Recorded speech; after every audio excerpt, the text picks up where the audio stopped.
கர்த்தராகிய இயேசு கிறிஸ்து நாமத்தினால உங்களை வாழ்த்தி வரவேற்கிறேன். இன்றைய தினமதிலும் கூட நம்ம ஒரு ஆண்டவருடைய ஒரு வார்த்தையை நம்ம பார்க்கலாம். தானியேலின் புஸ்தகம் 6வது அதிகாரம் 10வது வசனத்தில், தானியேலோ வென்றால் அந்த பத்திரத்துக்கு கையெழுத்து வைக்கப்பட்டது என்று அறிந்த போதிலும் தன் வீட்டுக்குள்ளே போய் தன் மேல் அறையிலே எருசலேமுக்கு நேராக பலகணிகள் திறந்திருக்க அங்கே தான் முன் செய்து வந்தபடியே தினமும் 3 வேளையும் தேவனுக்கு முன்பாக முழங்காற்படியிட்டு ஜெபம் பண்ணி ஸ்தோத்திரம் செலுத்தினான் என்று நம்ம பார்க்கிறோம். அப்போ இங்கே தானியேலை நம்ம பார்க்கும்போது எல்லாருக்குமே தெரிந்த ஒரு பகுதி தான். தானியேல் வென்றால் அந்த பத்திரத்துக்கு கையெழுத்து வைக்கப்பட்டது என்று அறிந்த போதிலும் தன் வீட்டுக்குள்ளே போய் தன் மேல் வீட்டு அறையில் எருசலேமுக்கு நேராக பலகணிகள் திறந்திருக்க முன் செய்து வந்தபடி 3 வேளையும் ஜெபித்தார் என்று நம்ம பார்க்கிறோம்.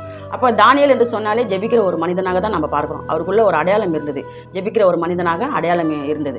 அப்போ அவர் முன் செய்து வந்தபடியே 3 வேளையும் செய்தார் என்று நம்ம பார்க்குறோம். இதிலிருந்து நம்ம கற்றுக்கொள்கிற ஒரு பாடம் என்னன்னா, நம்முடைய வாழ்க்கையிலும் கூட என்ன தடைகள் வந்தாலும், பிரச்சனைகள் வந்தாலும், சூழ்நிலைகள் சரியில்லாமல் போனாலும் நம்ம கர்த்தருக்குரிய காரியங்களை நாம் செலுத்துகிறோமா? இன்றைக்கு கர்த்தர் நம்முடைய வாழ்க்கையில் எவ்வளோ நன்மைகளை செய்திருக்கிறார், கிருபையாய் நம்ம ஒவ்வொரு நாளும் வழி நடத்துகிறார்.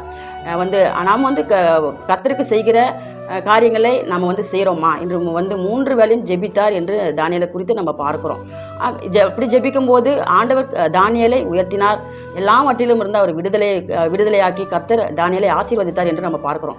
நாமும் கூட எந்த சூழ்நிலையிலும் நம்ம ஆண்டவரை நோக்கி நம்ம ஜெபிக்கும் போது நம்மளுடைய வாழ்க்கையில் கூட தடைகள் இருந்தாலும் ஆண்டவர் அந்த தடைகளெல்லாம் நீக்கி போட்டு நம்மளையும் ஆசீர்வதிக்க அவர் வல்லமை உள்ள தேவனாய் இருக்கிறார். கர்த்தர் உங்களை ஆசீர்வதிப்பார். God bless you.